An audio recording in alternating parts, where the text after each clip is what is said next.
Dia mengkhianatinya. Dia memukulinya. Dia menghinanya hanya karena dia seorang yatim piatu yang tidak punya siapapun untuk membelanya. Tapi ketika akhirnya dia memberanikan diri untuk curhat kepada mertuanya, berharap ada secercah harapan, suaminya sendiri justru berubah menjadi monster. Dia tidak hanya mengusirnya, dia membuangnya di tempat pembuangan sampah dan berkata, "Ini tempatmu yang seharusnya." Tapi yang tidak diketahui Randy adalah bahwa sampah tempat dia membuang istrinya itu justru akan menjadi titik balik kehidupan wanita itu, karena ada seseorang yang menyaksikan, dan seseorang itu akan mengubah kisahnya selamanya. Ini bukan sekadar kisah pengkhianatan. Ini adalah perjalanan tentang bertahan hidup, anugerah, dan keadilan yang puitis. Jadi duduklah dengan nyaman dan siapkan camilan karena apa yang akan kamu saksikan ini akan membuatmu terdiam. Dan jika kamu baru pertama kali bergabung di channel ini, pastikan untuk menekan tombol subscribe dan berikan video ini jempol yang besar. Kamu tidak ingin melewatkan satu detik pun dari kisah yang tak terlupakan ini. Pernikahan ini tidak tumbuh dari cinta, melainkan berkecambah dari buku besar dan surat kredit. Jauh sebelum undangan dikirim, Pak Besar Joko, satu-satunya kerabat Kartini yang masih hidup, memanggilnya ke ruang tamu dupleks mewahnya di Kemang dan mengumumkan seolah sedang membacakan tarif pengiriman barang bahwa dia akan menikah dengan Randy. "Pernikahan ini akan menjaga kontrakku dengan Pak Besar Bambang tetap aman," katanya sambil mengetuk kalkulator. Sebagai seorang yatim piatu, Kartini tidak memiliki mas kawin maupun siapapun yang membelanya. Dia mengangguk karena mengangguk lebih aman daripada bertanya, dan karena tidak ada seorang pun yang pernah meminta pendapatnya tentang hidupnya sendiri. Dia akan menikahi orang asing, bukan karena pilihan, bukan dengan sukacita, tapi karena kepatuhan. Pada hari Sabtu yang ditentukan, dia berdiri di sudut gereja, kerudung pinjaman bergetar di antara jari-jari yang tidak pasti. Tidak ada pengiring pengantin, hanya Pak Besar Joko yang bernegosiasi dengan bisikan-bisikan mendesak bersama Pak Besar Bambang beberapa bangku di depan. Para santo di kaca patri, bersinar merah muda dalam cahaya pagi, seolah mundur mendengar suara cek yang disobek dari buku. Pengantin pria tiba 15 menit terlambat, samar-samar beraroma sampanye dan kesombongan. Dia melirik Kartini hanya cukup lama untuk memastikan bahwa dia hadir secara fisik, lalu mengedipkan mata kepada teman-temannya yang bersantai di dekat pintu belakang. Pemain organ, tidak yakin apakah harus mulai, memainkan nada yang salah sebelum meluncurkan prosesi. Maka upacara itu berjalan tersendat-sendat seperti keledai yang enggan. Ketika pendeta bertanya, jika ada yang tahu alasan mengapa kedua orang ini tidak boleh dipersatukan, keheningan menebal sampai suara Kartini sendiri, kecil namun jelas, terlepas. Saya tahu." Terdengar napas tertahan memantul dari pilar-pilar marmer. Kuku Pak Besar Joko menancap membentuk bulan sabit di lengannya. "Kamu tidak akan menenggelamkan bisnisku," desisnya. Warna pudar dari pipinya. Kepatuhan? Refleks tertua seorang yatim piatu, menyegel bibirnya kembali. 5 detik yang menyakitkan kemudian, pendeta itu, merah padam karena bingung, melanjutkan upacara seolah tidak terjadi apa-apa. Sumpah suci pada saat itu terasa lebih seperti pesanan pembelian. Konfeti berputar di luar, menyamarkan getaran di tangan Kartini. Seorang fotografer memohon senyuman. Dia menghasilkan seringai yang tampak, jika dilihat kembali, seperti foto bukti kehidupan Sandra. Randy menerima ucapan selamat sambil memeriksa pantulan dirinya di jendela limusin. Sudah bosan dengan tontonan itu. Malam pertama, senja tropis turun tiba-tiba di Menteng. Dupleks Randy, sebuah kubus putih yang menghadap ke danau buatan, menyambut nyonya barunya dengan koridor-koridor yang sunyi dan lemari-lemari yang terkunci. Di kamar tidur utama, dia melemparkan gaun malam sutra merah ke kasur. "Pakai sesuatu yang pantas besok," katanya sambil melepas kancing mansetnya. "Aku tidak bisa memperkenalkanmu kepada orang-orang dengan penampilanmu yang seperti gelandangan." Kartini yang terbiasa mengucapkan terima kasih bahkan untuk remah-remah, melipat gaun itu dengan hati-hati seolah itu sebuah upacara, meskipun gaun itu mencubit harga dirinya seperti kawat berduri. Hari-hari mengabur menjadi rangkaian penghinaan. Garpu dibanting karena sayur asemnya hambar. Gaun mahal dirobek dari bahunya karena bertentangan dengan reputasinya. Ponsel dihancurkan ketika dia mencoba menelepon penjahit yang tersenyum ramah kepadanya saat fitting. Setiap permintaan maaf terasa semakin kecil dari yang sebelumnya, sampai namanya sendiri terdengar asing di mulutnya. Ketika kesepian menjadi tak tertahankan, dia mulai menulis buku harian, halaman-halaman tipis menelan tinta biru dan air mata yang tidak tumpah. Dia menulis tentang para santo di gereja yang menyaksikan tapi tidak campur tangan, tentang kerudung yang berkibar seperti burung yang ketakutan, tentang suami yang memanggilnya aset di depan umum dan beban di tempat pribadi. Dia mengakhiri satu catatan dengan kalimat yang tidak berani dia bisikan keras-keras. Aku telah menikahi kehampaan yang menyamar sebagai pria. Di luar, Jakarta berkilauan dengan belas kasihan yang tidak bisa dia jangkau. Angin danau, asap sate, tawa yang mengalun dari kafe-kafe pantai.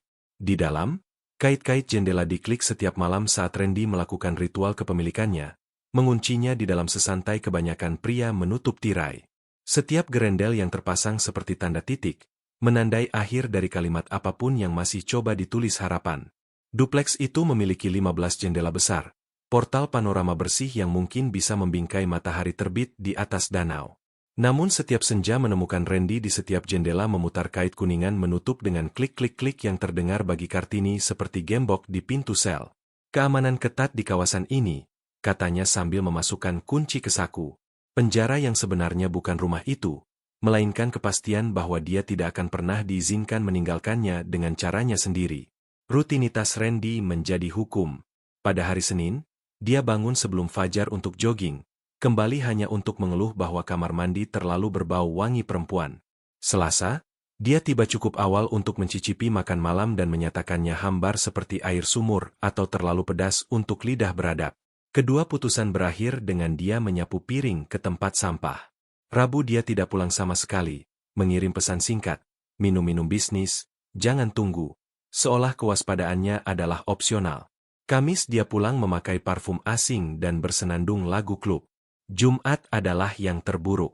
Dia menerobos masuk dalam keadaan mabuk, pipi memerah di bawah kulit coklatnya, mengacungkan hinaan-hinaan baru yang dia latih dalam obrolan bar. Kartini menandai hari-hari itu di pinggir buku hariannya seperti goresan hitung di dinding penjara. 3 Juni, dia marah karena gelas air ada sidik jarinya. 10 Juni, dia tertawa bahwa suaraku bisa membuat susu basi. 24 Juni, dia bertanya apakah anak yatim tahu cara mencintai. Setiap catatan diakhiri dengan pertanyaan yang sama yang ditulis dengan huruf halus. Berapa harga keheningan? Dia tidak pernah berani menulis jawabannya. Segalanya. Pada suatu Selasa senja yang berat dengan petir, sawer Randy menderu di kamar mandi dan uap menggulung di bawah pintu. Kartini memanfaatkan momen itu, ibu jarinya gemetar saat dia menelepon nomor pamannya. Panggilan tersambung pada dering keempat. Paman, ini aku, Kartini. Jeda yang terganggu, lalu gemerisik kertas. Kenapa kamu menelepon saat jam kerja? Dia menelan ludah. Randy memukul. Dia menyakitiku. Pak, aku pikir aku bisa mati di sini. Pak besar Joko berdecak. Seorang wanita bertahan. Nak, pria menguji istri mereka.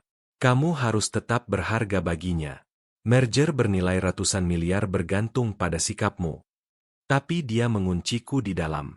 Dia mengangkat tangan. Kartini, potongnya, suaranya menajam seperti tepi kertas. Dengarkan baik-baik. Pernikahan tidak pernah sempurna. Jangan mempermalukanku dengan drama.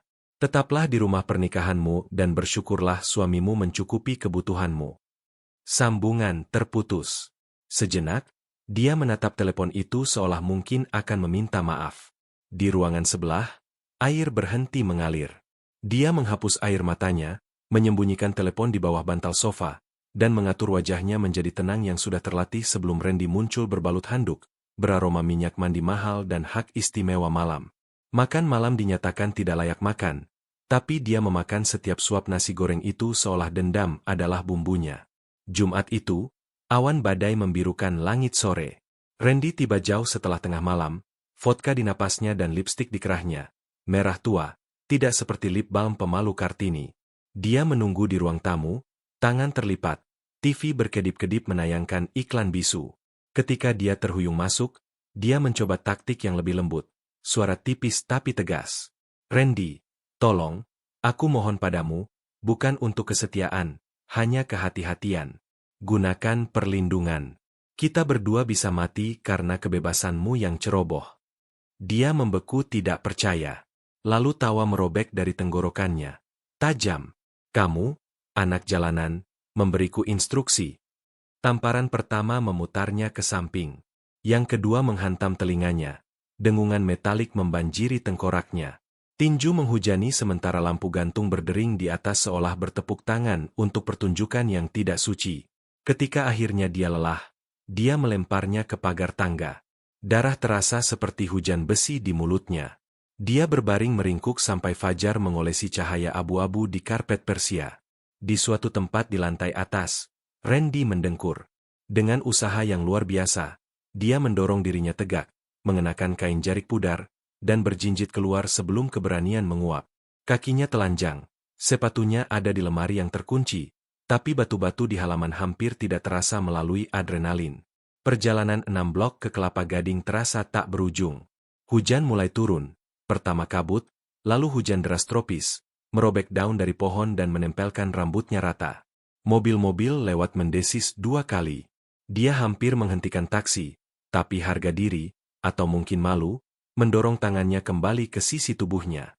Di gerbang besi tempat rumah kota Pak Besar Joko, 2 penjaga keamanan bertukar pandangan skeptis pada wanita yang basah kuyup dan wajah bengkak itu. Dia berhasil berkata, "Tolong bilang pada paman saya, Kartini di sini."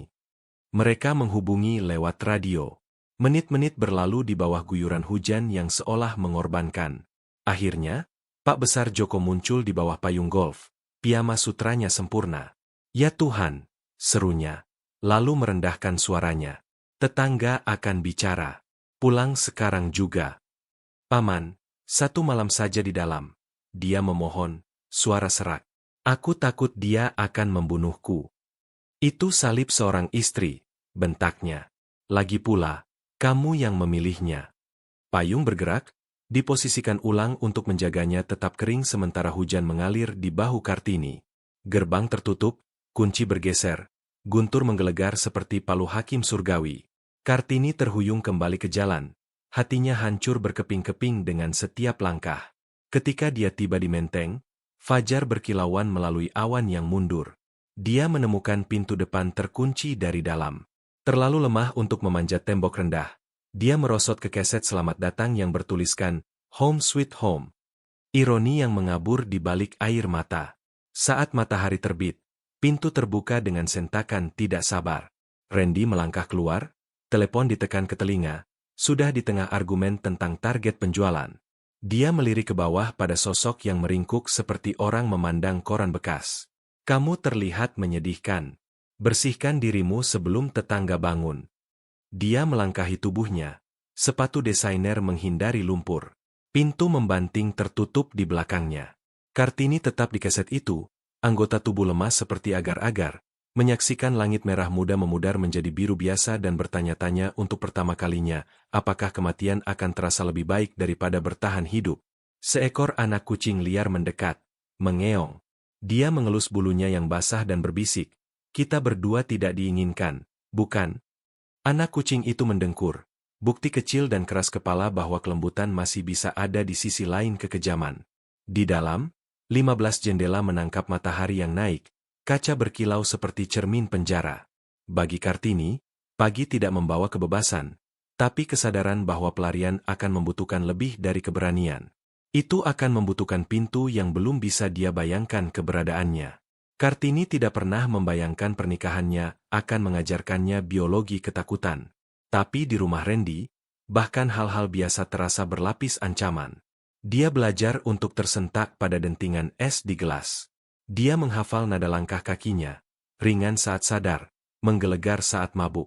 Dia tahu kapan harus menahan napas dan kapan harus berpura-pura tidur.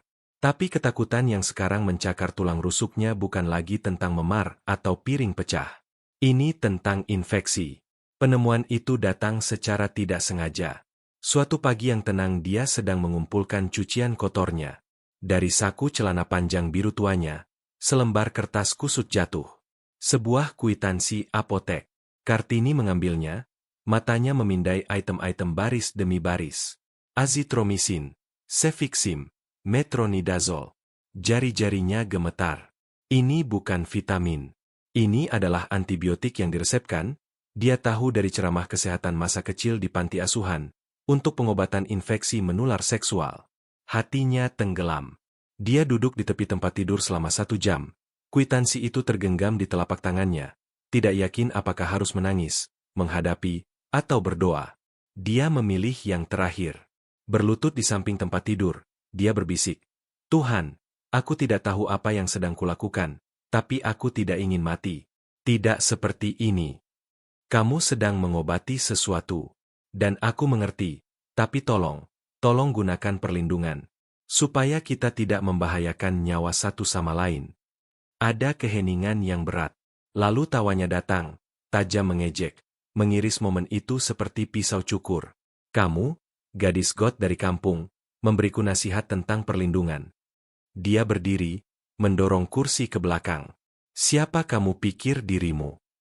"Aku istrimu," katanya lembut, air mata sudah menggenang. "Dan aku tidak ingin mati, Randy. Hanya itu yang kuminta. Agar kita berhati-hati." Matanya menggelap. Dasar tidak tahu terima kasih. Dan kemudian ledakan itu datang. Tamparan pertama menghantam pipi kirinya dengan kekuatan yang membuatnya jatuh ke lantai keramik. Rasa darah memenuhi mulutnya. Tapi dia belum selesai. Dia menendang tulang rusuknya, lalu menyeretnya naik dengan memegang pergelangan tangan. "Kamu pikir kamu sudah terlalu pintar sekarang, ya? Berbicara padaku seolah kamu sederajat denganku." Dia menjerit, memohon padanya untuk berhenti, melindungi wajahnya dengan lengan yang gemetar. Tapi Randy buta saat itu, dikuasai oleh amarah dan ego dan kebutuhan untuk menunjukkan kekuasaan. Ketika akhirnya dia berhenti, kepalanya berdenyut dan penglihatannya kabur. Dia melemparnya ke seberang ruang tamu seperti sampah dan menyerbu ke lantai atas, mengutuk hari dia menikahinya. Kartini berbaring di sana selama berjam-jam. Dia tidak bisa bergerak, tidak bisa menangis. Rasa sakitnya lebih dari fisik. Itu spiritual. Dia merasa dibuang, ternoda, tidak berharga. Dia memikirkan orang tuanya, wajah-wajah yang hampir tidak dia ingat, dan bertanya-tanya apa yang akan mereka katakan jika mereka bisa melihat putri mereka sekarang. Apakah mereka akan bangga? Apakah mereka akan bertanya mengapa dia tetap tinggal? Akhirnya, dia menyeret dirinya bangun dan merangkak ke kamar mandi. Dia membersihkan lukanya dengan air dingin, menggigit handuk untuk menahan diri dari berteriak. Saat dia menatap dirinya di cermin, satu mata membengkak tertutup dan bibir berdarah. Dia berbisik, "Inikah arti pernikahan?" Dia tidak bisa tidur malam itu. Dia duduk meringkuk di sudut kamar, lengan memeluk lututnya, mata terbuka lebar sampai pagi tiba. Buku hariannya tergeletak di lantai di sampingnya, terbuka pada halaman kosong. Perlahan dengan tangan gemetar, dia menulis. Dia bilang aku beruntung memilikinya, tapi keberuntungan seharusnya tidak terasa seperti sekarat secara perlahan. Aku meminta kondom. Aku menerima pelajaran tentang hierarki. Rumah ini tidak punya jendela, hanya cermin. Dan di setiap cermin, aku melihat orang asing menatap balik. Rasa sakit dari pemukulan Randy masih terasa ketika Kartini bangun keesokan paginya. Wajahnya terasa seperti tanah liat yang ditekan terlalu keras di satu sisi. Tulang rusuknya sakit setiap kali bernapas. Dia bergerak perlahan melewati rumah seperti bayangan dirinya sendiri. Keheningan begitu berat. Tidak ada permintaan maaf, tidak ada penyesalan, bahkan tidak ada lirikan rasa bersalah dari Randy. Dia pergi pagi-pagi seperti biasa, membanting pintu di belakangnya dan meninggalkannya untuk memungut pecahan-pecahan harga dirinya. Menjelang sore, Kartini duduk dengan tenang di sofa, handuk hangat ditekan ke pipinya. Saat itulah bel pintu berbunyi. Dia mengintip melalui tirai dan terkesiap. Itu adalah Pak Besar Bambang, ayah Randy. Dia ragu.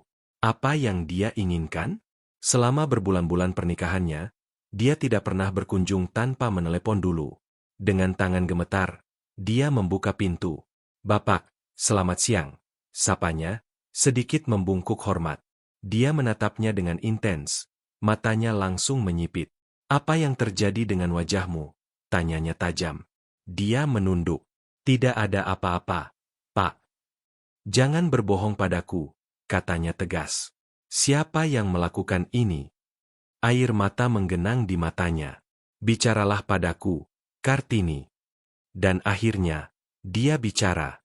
Kata-kata tumpah seperti sungai yang membobol bendungannya. Dia menceritakan tentang penghinaan, pemukulan, perselingkuhan, ancaman, ketakutan. Dia menceritakan segalanya kecuali satu hal, keheningannya. Karena keheningan itu telah merugikannya lebih dari yang bisa dijelaskan kata-kata. Pak Besar Bambang berdiri di tengah ruang tamu, terpana. Ketika dia selesai, dia diam selama beberapa detik yang panjang. Akhirnya dia menghembuskan napas berat dan mengangguk. Terima kasih sudah memberitahuku. Kamu tidak melakukan kesalahan apapun. Lalu dia berbalik dan pergi. Malam itu, Randy pulang jauh lebih awal dari biasanya. Tapi tidak ada ciuman, tidak ada sapaan. Hanya awan badai di matanya. Kamu pergi dan melaporkanku ke ayahku, bentaknya. Kartini membeku. Kamu mau menghancurkanku? Kamu mau dia memutuskanku dari perusahaan? Aku tidak memberitahunya untuk menghukummu, katanya lembut. Dia bertanya. Aku hanya menjawab.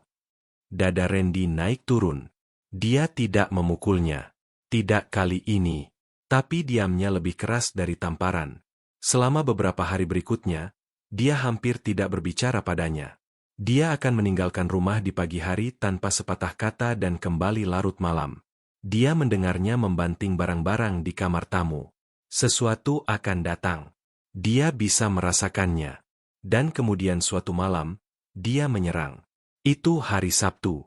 Hujan turun dengan deras, menggedor atap seperti lonceng peringatan. Kartini sedang di dapur mengaduk sup ketika dia mendengar suara Randy. Kartini, ke sini. Dia mengelap tangannya dan berjalan ke ruang tamu. Di sana, di tengah ruangan, ada tas lamanya. Tas yang dia bawa ketika pertama kali pindah setelah pernikahan. Tas itu terletak di samping tumpukan pakaian tertua dan paling compang-camping yang dia miliki. Apa ini? Tanyanya. Kamu pergi, kata Randy datar. Kamu tidak termasuk di sini lagi. Apa? Kamu dengar aku. Keluar. Dia menggelengkan kepala tidak percaya. Randy, tolong. Aku harus pergi kemana? Itu bukan masalahku, bentaknya. Kamu pikir kamu bisa pergi menangis ke ayahku dan tetap tinggal di sini? Omong kosong. Dia mengambil tas itu dan memasukkan pakaian-pakaian compang-camping ke dalamnya. Kain jarik tua, sandal usang, gaun tidur yang sudah tipis. Tidak ada pakaian yang dia belikan termasuk di dalamnya. Kubilang, bawa hanya apa yang kamu bawa saat datang. Dia membuka pintu. Jalan. Randy, tolong, tangisnya. Tapi dia meraih lengannya, menyeretnya keluar ke dalam hujan, dan mendorongnya ke arah mobil. Dia duduk diam di kursi belakang, basah kuyup dan menggigil, air mata bercampur dengan badai di pipinya. Mereka berkendara selama 30 menit keluar dari Menteng melalui jalan-jalan belakang Jakarta. Kartini tidak tahu kemana mereka menuju.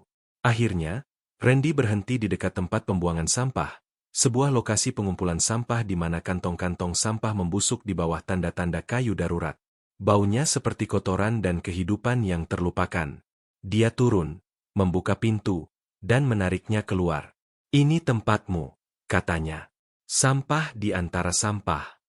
Dia tersandung, jatuh ke lumpur di samping botol-botol pecah dan sisa makanan dalam bungkus takeaway yang robek. Tasnya mendarat di sampingnya dengan bunyi gedebuk. Sampaikan terima kasihku pada ayahku atas aibnya. Lalu dia berbalik, masuk ke mobil, dan melaju pergi. Ban mendecit seolah merayakan kekejaman yang baru saja dilakukan. Kartini duduk di sana basah sampai ke tulang, terpana. Untuk pertama kalinya, dia benar-benar memahami apa artinya dibuang. Bukan ditinggalkan, dibuang. Dia melihat sekeliling. Lalat berdengung. Seekor tikus berlari di antara dua tempat sampah. Seorang anak memulung di sudut, menatapnya dengan penasaran. Dia mencoba berdiri, tapi rasa sakit menembak kakinya. Dia menangis lagi, dengan tenang kali ini, karena bahkan suaranya telah meninggalkannya. Dia meringkuk di dinding ban-ban tua, menarik tasnya mendekat seperti perisai. Dia berbisik, Tuhan, jika kau menyaksikan, aku tidak punya kekuatan lagi. Dan kemudian sebuah mobil mendekat. Lampu depan bersinar menembus hujan. Mobil itu melambat, berhenti. Dari dalam, seorang pria tinggi dalam setelan kaftan putih bersih melangkah keluar, memegang payung. Matanya bertemu dengan matanya. Dia tidak memalingkan pandangan. Dia berjalan dengan lembut ke arahnya, menghindari genangan air, dan berjongkok di sampingnya. "Nona," katanya dengan suara dalam dan tenang. "Siapa yang melakukan ini padamu?" Kartini membuka mulutnya, tapi tidak ada kata yang keluar. Pria itu menatapnya dengan kebaikan. Dia dengan lembut mengulurkan tangan dan membantunya berdiri. "Aku tidak tahu apa yang telah kamu lakukan," katanya pelan. "Tapi tidak ada seorang pun yang pantas dibuang seperti ini. Tidak ada seorang pun." Dia memberi isyarat kepada sopirnya dan berbalik padanya. "Nama saya Prasetyo Wijaya. Kamu akan baik-baik saja."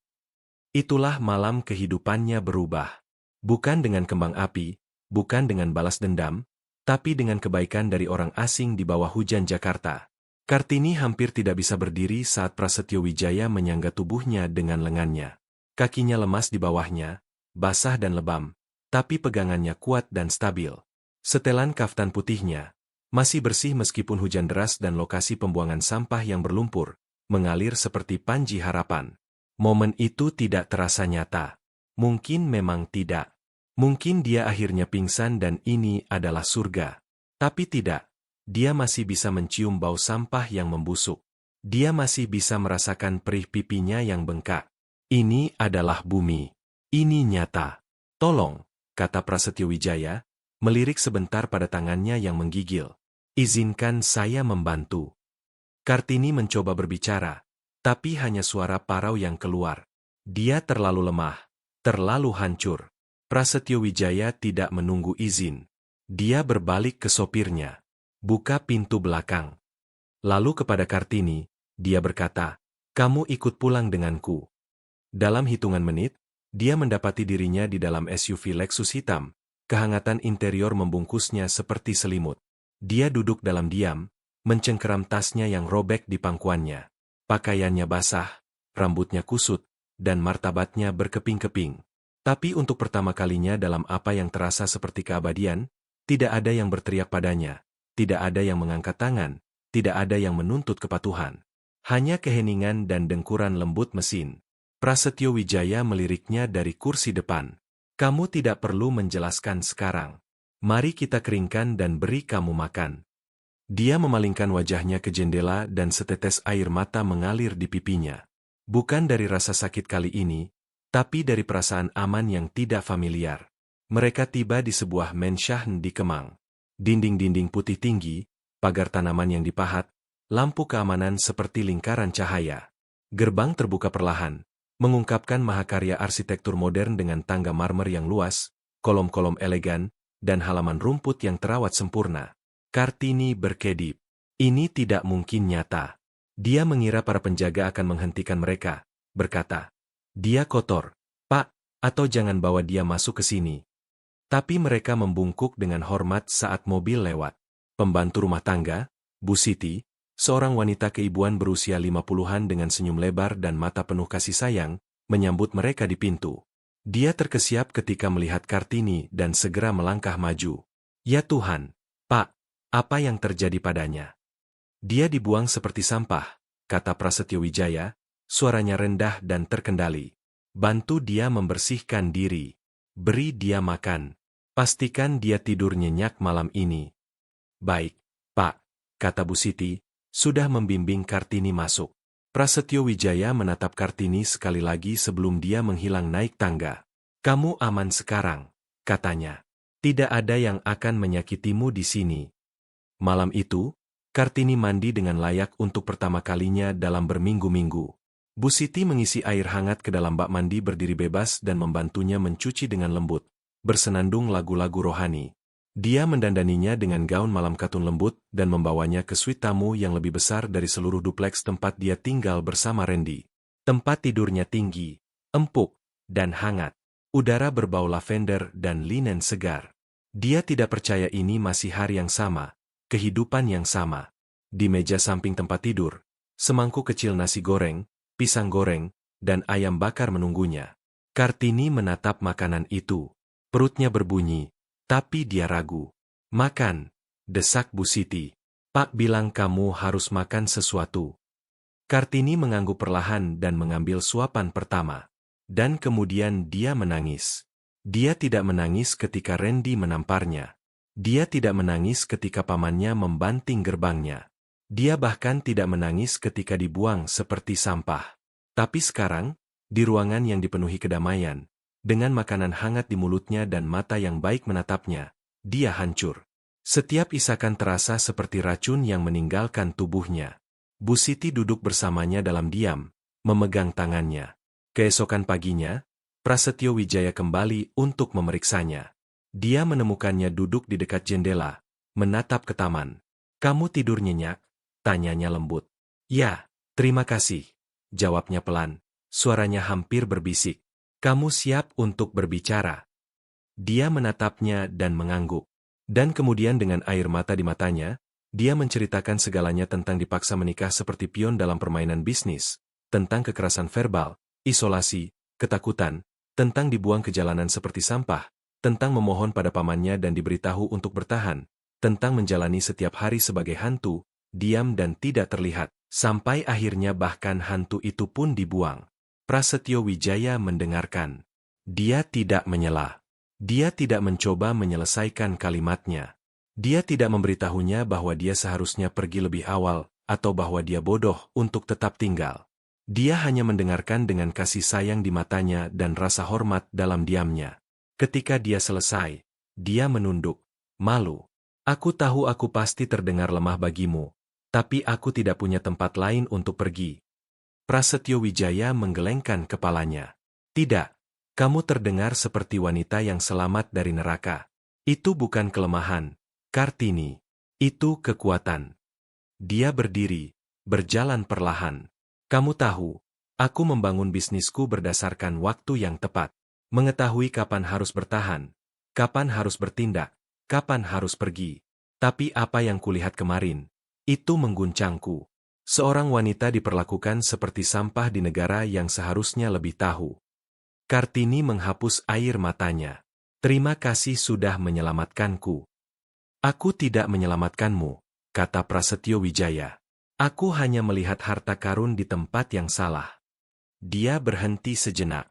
"Aku ingin membantumu, bukan karena kasihan, tapi karena aku melihat seseorang yang pantas mendapat yang lebih baik, dan karena aku percaya kisahmu belum berakhir." Kemudian hari itu, Prasetyo Wijaya menelepon pengacara pribadinya. "Aku ingin kamu menyelidiki pria yang melakukan ini padanya," katanya. "Namanya Randy. Cari tahu siapa pemilik rumah tempat dia tinggal. Aku tidak ingin menyakitinya kecuali hukum menuntutnya. Tapi aku tidak akan membiarkan ini berakhir dengan diam." Tapi ketika dia memberitahu Kartini tentang rencananya untuk mengambil tindakan hukum, dia menggelengkan kepalanya. "Tidak," bisiknya. "Tolong, aku tidak ingin balas dendam. Aku hanya ingin kedamaian." Prasetyo Wijaya terkejut. Setelah semua yang dia lakukan, dia mengangguk. "Aku ingin dia menjalani hidupnya. Aku ingin menjalani hidupku. Hanya itu." Prasetyo Wijaya menatapnya dengan kagum. Pengampunan, pengampunan sejati, adalah hal yang langka di dunia yang menyukai pembalasan. Tapi wanita ini, ditinggalkan, lebam, dan hampir hancur, masih membawa hati yang menolak untuk mengeras. "Aku belum pernah bertemu siapapun sepertimu," kata Prasetyo Wijaya. Dan pada saat itu, tanpa peringatan, dia membuat sumpah diam. Apapun yang diperlukan, apapun risikonya, dia akan memberikannya kehidupan yang telah ditolak darinya, bukan sebagai kompensasi, bukan sebagai amal, tapi sebagai keadilan yang dibungkus dengan anugerah. Prasetyo Wijaya telah mengenal banyak wanita dalam hidupnya, model, CEO, diplomat, putri-putri pejabat, tapi tidak ada yang pernah mencuci mobilnya. Jadi ketika dia melangkah keluar ke balkonnya suatu pagi yang berembun dan melihat Kartini berlutut menggosok velg Lexus hitamnya, dia berdiri membeku, bingung. Dia mengenakan salah satu kain jari kebesaran milik Bu Siti, rambut alaminya diikat dengan kerudung. Sebuah ember air sabun berdiri di dekatnya, dan tangannya bekerja dengan tujuan yang tenang. Dia belum menyadari kehadirannya. Dia bersenandung. Bersenandung. Setelah semua yang dia alami, wanita ini bersenandung. Dia menuruni tangga dan mendekatinya perlahan. "Kartini, apa yang sedang kamu lakukan?" Dia terkejut, hampir menjatuhkan ember. "Oh, selamat pagi, Pak." Kamu tidak seharusnya di luar sini mencuci mobil. Kamu bukan pembantu. Dia berdiri, mengelap tangan basahnya di kain jarik. Aku tidak melakukannya karena harus. Aku melakukannya karena aku bersyukur. Kamu sudah melalui cukup banyak hal. Kamu pantas beristirahat. Kartini tersenyum samar. Istirahat tidak mengisi hatiku seperti bekerja. Setidaknya dengan cara ini, aku merasa seperti memberi kembali. Prasetyo Wijaya menatapnya. Benar-benar menatapnya. Masih ada tanda-tanda rasa sakit di matanya. Tapi ada juga kekuatan, ketangguhan yang tenang yang tidak bisa dihapus oleh pemukulan apapun. Baiklah, katanya. Tapi lain kali biarkan staf yang menanganinya. Dia mengangguk. Baik, Pak. Kemudian hari itu, Prasetyo Wijaya membatalkan makan siang bisnisnya. Dia duduk di meja makan di rumahnya, menyaksikan Kartini membawa keluar sepiring makanan yang mengepul. Sayur asem, nasi putih hangat, dan ikan gurame bakar yang dibumbui dengan rempah-rempah dan daun kemangi. Dia meletakkannya dengan lembut di depannya. Saya tidak yakin apakah Bapak suka makanan pedas, katanya sedikit gugup. Dia mengambil satu suapan, lalu satu lagi, dan kemudian dia meletakkan sendoknya dan bersandar, terpana. Ini luar biasa. Pipinya merona. Terima kasih. Bu Siti yang mengajarimu ini? Tidak, katanya hampir malu-malu. Dulu saya sering memasak untuk dia. Prasetyo Wijaya tidak perlu bertanya siapa dia itu. Dan dia masih memperlakukanmu seperti itu, tanyanya lembut. Kartini mengangkat bahu. Ketika seseorang tidak menghargaimu, tidak peduli apa yang kamu lakukan. Ada keheningan di antara mereka, berat tapi tidak canggung. Aku menghargai ini, katanya, mengangkat sendoknya lagi. Dan aku menghargaimu. Dia mendongak, terkejut. Dia sungguh-sungguh dengan setiap kata. Malam itu mereka duduk di taman. Matahari tenggelam ke ufuk, menebarkan emas ke rerumputan. Kartini menyeruput es teh dari gelas sementara Prasetyo Wijaya berbagi cerita tentang masa mudanya. Bagaimana dia memulai dengan menjajakan onderdil rem di Surabaya sebelum membangun bisnis pengiriman kontainernya yang pertama. Dia menceritakan tentang kehilangan ibunya di usia 16 tahun dan bagaimana itu mengeraskannya. Aku tidak pernah membiarkan siapapun mendekat setelah itu, akunya. Bisnis adalah jaring pengamanku. Dan sekarang, tanyanya. Dia menatapnya. Mata mantap. Sekarang aku mulai melihat bahwa penyembuhan tidak datang dari tembok. Penyembuhan datang dari orang-orang. Dia menundukkan matanya. Aku masih hancur. Tidak, kamu sedang pulih, katanya. Dalam caramu memilih kelembutan setelah segalanya. Itu kekuatan. Ada jeda panjang lagi yang hanya diisi oleh nyanyian burung dan desahan malam. Lalu Kartini berbisik. Aku tidak pernah berpikir akan merasakan kedamaian lagi. Prasetyo Wijaya mencondongkan tubuh ke depan. Aku ingin kamu memiliki lebih dari sekadar kedamaian. Aku ingin kamu juga memiliki kebahagiaan. 1 minggu berubah menjadi 2, lalu 3. Setiap pagi, Kartini akan menyiram bunga atau membersihkan perabotan. Dia membuat jus segar untuk sarapan, tertawa bersama Bu Siti, dan sesekali membaca buku dari ruang kerja.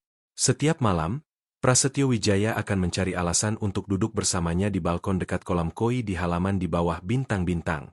Mereka berbicara tentang segalanya dan bukan apa-apa. Politik, rasa sakit, musik, resep masakan, pengampunan, dan perlahan hati Prasetyo Wijaya mulai bergeser. Ini bukan belas kasihan. Ini bukan kewajiban. Ini adalah cinta. Tidak dipaksakan, tidak terduga, tidak diencerkan.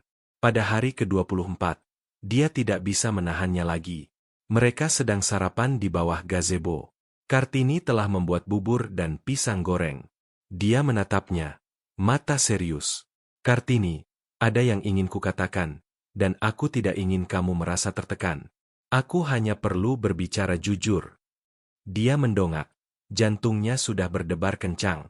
Aku tidak pernah berencana untuk merasakan ini.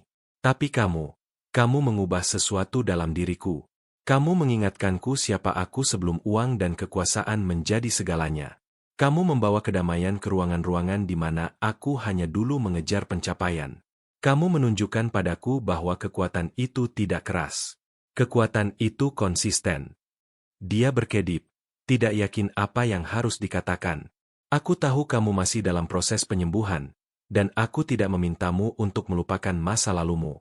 Aku hanya bertanya.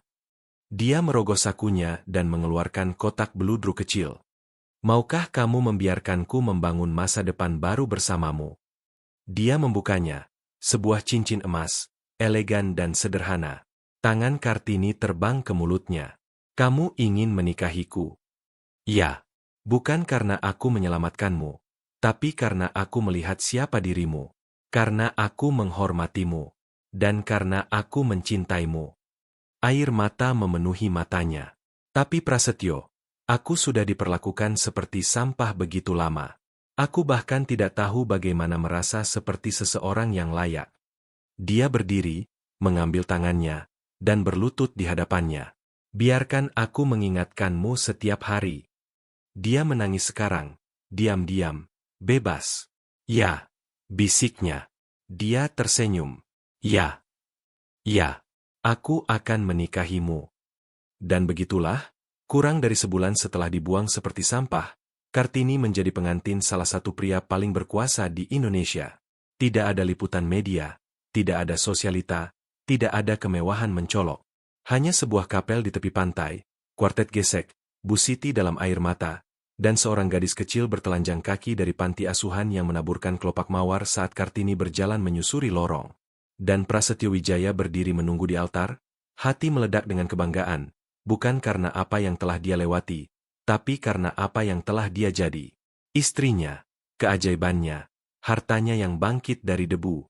Prasetyo Wijaya percaya pada keadilan yang tenang, jenis yang tidak membutuhkan berita utama atau pidato balas dendam. Tapi hari dia melihat Kartini ragu-ragu di depan cermin, menyentuh jari-jarinya dengan lembut di atas bekas luka di dekat matanya, dia tahu sesuatu harus dilakukan. Bukan untuk pembalasan, tapi untuk pemulihan. Kartini telah menjadi pilar di rumahnya, lembut, bersyukur, dan rajin. Namun, dia bisa melihat beban yang dia bawa. Setiap kali dia melewati cermin kamar tamu, dia akan berhenti. Jari-jarinya akan berkedut. Matanya akan meredup. Tidak ada kata-kata yang diucapkan, tapi pesannya keras. Sebagian dari diriku masih tinggal di rumah itu. Malam itu, Prasetyo Wijaya memanggil pengacara pribadinya. Aku ingin membeli sebuah properti, katanya dengan hati-hati. Sebuah dupleks di Menteng. Cari tahu siapa pemilik bangunan tempat Randy tinggal. Dalam 48 jam, dokumen-dokumennya sudah ada di mejanya. Properti itu dimiliki oleh seorang investor Tionghoa, jelas sang pengacara. Seorang pria tua. Propertinya dijual secara privat. Dia bersedia melepasnya dengan harga yang tepat. Prasetyo Wijaya tidak berkedip. Tawarkan harga penuh. Transfer ke atas nama Kartini. Penjualan itu selesai dalam hitungan hari. 2 minggu kemudian, Randy menerima ketukan di pintu. Itu adalah manajer properti. Kami telah diarahkan untuk mengeluarkan pemberitahuan resmi, kata manajer itu, memegang amplop. Properti telah dijual. Anda memiliki 30 hari untuk mengosongkan. Pemilik baru ingin mengambil alih. Omong kosong apa ini? Bentak Randy, menarik kertas itu dari tangannya. Dijual kepada siapa? Pemilik baru meminta kerahasiaan. Pak, jawab pria itu dengan tenang. Namun, beliau akan tersedia untuk berbicara dengan Anda mengenai jadwal relokasi. Beliau? Jantung Randy berhenti sejenak. Pertemuan diatur. Alamatnya adalah kantor properti di Kemang. Randy tiba terlambat, berantakan, samar-samar berbau bir basi dan frustrasi. Beberapa bulan terakhir tidak baik padanya. Dia telah diturunkan jabatannya di perusahaan ayahnya. Hubungan-hubungannya runtuh dan keuangannya tegang. Dia diantar ke ruang konferensi dan di sana dia berada.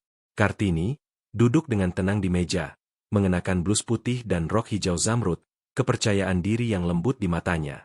Dia tidak terlihat seperti wanita yang pernah dia lempar ke lumpur. Dia terlihat seperti bangsawan. Randy berdiri membeku. Kamu pemilik barunya. Bisiknya. Kartini hanya mengangguk. Ya. Dia berkedip keras. mencoba memprosesnya. Tapi bagaimana? Dia tidak menjawab itu. Sebaliknya, dia menggeser pemberitahuan penggusuran kembali ke arahnya. Kamu punya 30 hari, tapi aku memberimu 2 minggu. Rahang Randy mengeras. Kamu melakukan ini untuk mempermalukanku, kan? Untuk membalaskanku. Kartini menatapnya lama. Lalu dia berkata lembut, kalau aku ingin balas dendam, aku tidak akan duduk di sini. Aku hanya melakukan apa yang kamu ajarkan padaku. Berhenti tinggal di tempat aku tidak dihormati. Dia menunduk. Untuk sekali ini, tidak ada kata-kata yang keluar. Saat dia berbalik untuk pergi, dia menambahkan, Randy, aku memaafkanmu. Tapi kekejamanmu tidak lagi punya tempat dalam hidupku. Di luar, Randy terhuyung ke sinar matahari seperti seorang pria yang muncul dari mimpi. Segalanya yang dia pikir dia kendalikan, rumahnya, kekuasaannya, bahkan keheningannya, sudah hilang. Dan kali ini, tidak ada yang datang untuk menyelamatkannya. Kembali di ruangan itu, Kartini menghela napas dan berbisik doa yang tenang. Bukan kemenangan, tapi pelepasan. Keadilan akhirnya berbicara. Bukan melalui tinju, bukan melalui api, tapi melalui akta yang ditandatangani atas namanya. Randy berdiri di pinggir jalan, basah oleh keringat dan malu, menyaksikan taksi terakhir menghilang ke malam Jakarta. Penggusuran itu terasa seperti mimpi buruk, tapi sekarang itu kenyataan. Barang-barangnya duduk di koper penyok di kakinya. Rekening banknya hampir kosong. Teman-temannya tidak lagi menjawab teleponnya. Pekerjaannya di perusahaan ayahnya telah diam-diam dibubarkan beberapa minggu lalu. Yang tersisa hanyalah egonya, dan bahkan itu pun runtuh. Ketika dia tiba di mensyan ayahnya di Pantai Indah Kapuk, dia menekan bel, bahu merosot. Penjaga keamanan memberinya tatapan ragu dan minggir untuk menelepon. Beberapa menit kemudian, Pak Besar Bambang sendiri melangkah keluar, lengan terlipat di dada, kekecewaan terukir dalam di wajahnya. Ayah, Randy memulai, tapi ayahnya memotongnya dengan satu gerakan. Pulang. Aku tidak punya rumah. Kamu punya. Dan kamu menghancurkannya. Randy merendahkan suaranya. Tolong, biarkan aku tinggal di sini sebentar. Aku akan membereskan diriku. Pak Besar Bambang menggelengkan kepala perlahan. Aku sudah memperingatkanmu. Aku memberimu segalanya dan kamu menggunakannya untuk mempermalukan seorang wanita yang hanya menginginkan rasa hormatmu. Tapi dia memaafkanmu. Dan kamu masih membuangnya seperti sampah. Suara pria tua itu bergetar. Kejahatanmu menghancurkanmu. Kamu tidak lagi diterima di bawah atapku. Dan begitu saja, gerbang tertutup. Tidak ada teriakan, tidak ada pertengkaran, hanya keheningan. Malam itu, Randy tidur di sebuah losmen kumuh di pinggiran kota. Tidak ada listrik, tidak ada kipas angin, hanya kasur berderit dan suara tikus di langit-langit. Dia terjaga menatap langit-langit retak, mendengar suara Kartini berulang-ulang. Aku tidak ingin balas dendam. Aku hanya ingin kedamaian. Kedamaian yang tidak pernah dia berikan padanya kini menghantuinya. Di seberang kota, kedamaian akhirnya menemukan rumahnya.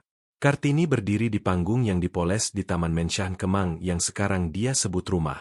Lampu-lampu peri berkelip di atas. Tamu-tamu memenuhi halaman. Wanita-wanita, penyintas, donor, teman-teman. Di sampingnya berdiri Prasetyo Wijaya.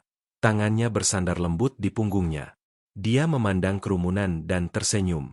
Di belakangnya tergantung spanduk, pembukaan rumah aman Kartini, tempat perlindungan untuk wanita dalam krisis. Dia melangkah maju, mikrofon di tangan, suaranya mantap dan hangat. Ada masa ketika aku percaya bahwa penderitaan dan keheningan itu mulia. Bahwa ketahanan membuatku menjadi wanita yang baik. Bahwa dipukuli, dipermalukan, dan ditinggalkan adalah salibku untuk ditanggung. Tapi aku telah belajar sesuatu. Tidak ada seorang pun yang pantas diperlakukan seperti sampah. Tidak ada yang boleh dibuang seperti koran kemarin hanya karena mereka tidak punya keluarga atau kekuasaan. Wanita bukan properti. Kami tidak sekali pakai. Jeda. Dan itulah mengapa rumah ini ada. Agar tidak ada wanita yang harus tidur di keset selamat datang dalam hujan bertanya-tanya, apakah dia berarti? Kerumunan meledak dalam tepuk tangan. dan Prasetyo Wijaya mencium dahinya. Kartini berbalik dan memotong pita. Tawa, sorak-sorai, dan air mata memenuhi udara. Kamera berkedip, tapi lebih dari itu, penyembuhan hadir. Kemudian malam itu, saat mereka duduk di taman yang sunyi, Prasetyo Wijaya menatapnya. Kamu mengubah segalanya. Tidak, katanya, menyandarkan kepalanya di bahunya. Aku hanya menolak untuk tetap hancur. Pada saat itu, Prasetyo Wijaya tahu dia tidak menikahi korban. Dia menikahi seorang wanita yang bangkit dari abu kekejaman dan menggunakan abu itu untuk menyalakan api yang akan menghangatkan dunia. Randy menonton cerita itu terungkap di ponsel pinjaman, duduk di trotoar dekat terminal Transjakarta. Namanya tidak disebutkan, tapi malunya cukup keras. 6 bulan kemudian, Pengadilan Negeri Jakarta mengabulkan perceraian Kartini tanpa perlawanan. Randy tidak muncul. Dia tidak mengirim pengacara. Dia tidak menanggapi petisi. Seolah-olah dia telah lenyap dari dunia yang pernah dia kendalikan. Pengadilan membubarkan pernikahan itu dalam waktu kurang dari 15 menit. Ketika hakim menatap Kartini dan berkata, "Anda sekarang bebas." Dia tersenyum. Bukan senyum yang datang dari kemenangan, tapi senyum yang datang dari pelepasan yang tenang. Senyum yang mengatakan, "Aku berhasil keluar hidup-hidup." Kartini berjalan keluar dari ruang sidang ke pagi Jakarta yang cerah. Langit dilukis dengan sapuan emas lembut. Prasetyo Wijaya menunggunya di luar, mengenakan setelan kaftan abu-abu, matanya penuh kebanggaan. "Sudah selesai," bisiknya. "Ya," jawabnya, mengambil tangannya. "Sekarang kita mulai lagi." Dan mulai lagi, memang mereka lakukan. Kartini menyumbangkan keuntungan sewa dari dupleks itu, bekas penjaranya, ke pusat pelatihan kejuruan yang baru didirikan untuk wanita yang melarikan diri dari kekerasan dalam rumah tangga. Fasilitas itu menawarkan kursus menjahit, tata rambut, membuat kue, dan bahkan kursus teknologi. Itu adalah caranya mengubah rasa sakit menjadi tujuan. Salah satu penerima manfaat pertama adalah Wulan, mantan pengemudi ojek online yang kehilangan segalanya setelah melarikan diri dari pernikahan yang penuh kekerasan. Sekarang dia adalah pengemudi resmi untuk Rumah Aman Kartini. Tugas pertamanya adalah menjemput gadis-gadis yang diusir dari rumah tanpa tempat tujuan, persis seperti Kartini dulu. Inisiatif itu menjadi berita utama di seluruh Indonesia. Dari dipukuli menjadi pembangun, bagaimana rasa sakit seorang wanita memicu sebuah gerakan. Kartini menolak wawancara. Karyanya berbicara cukup keras. Di suatu tempat di Bekasi, Randy duduk di bawah atap seng berkarat di luar warung pinggir jalan, menyeruput secangkir plastik tua. Dia tidak mencukur selama berminggu-minggu. Sepatu mengkilapnya yang dulu sekarang sudah lecet tidak bisa dikenali. Ponselnya, yang dibeli dengan kredit, telah diputus. Ketika dia melihat berita utama surat kabar yang menampilkan Prasetyo Wijaya dan Kartini meluncurkan tempat perlindungan wanita kedua di Bandung, dia memalingkan muka. Penyesalan, ketika akhirnya datang, tidak berteriak. Penyesalan itu berbisik, "Kamu bisa memiliki seorang ratu. Kamu memperlakukannya seperti debu." Suatu Sabtu pagi, Kartini kembali ke jalanan lamanya, bukan sebagai istri yang dibuang, tapi sebagai tamu kehormatan di seminar pemberdayaan masyarakat. Dia berdiri di hadapan gadis-gadis muda, beberapa dengan memar yang mereka coba sembunyikan, yang lain dengan mata yang masih penuh pertanyaan. "Dulu aku pernah diberitahu bahwa kepatuhan berarti keheningan," katanya lembut. "Tapi hari ini aku berdiri di sini bukan karena aku mematuhi kekejaman, tapi karena aku pergi meninggalkannya." Gadis-gadis itu bertepuk tangan, beberapa menangis, dan Kartini tersenyum lagi.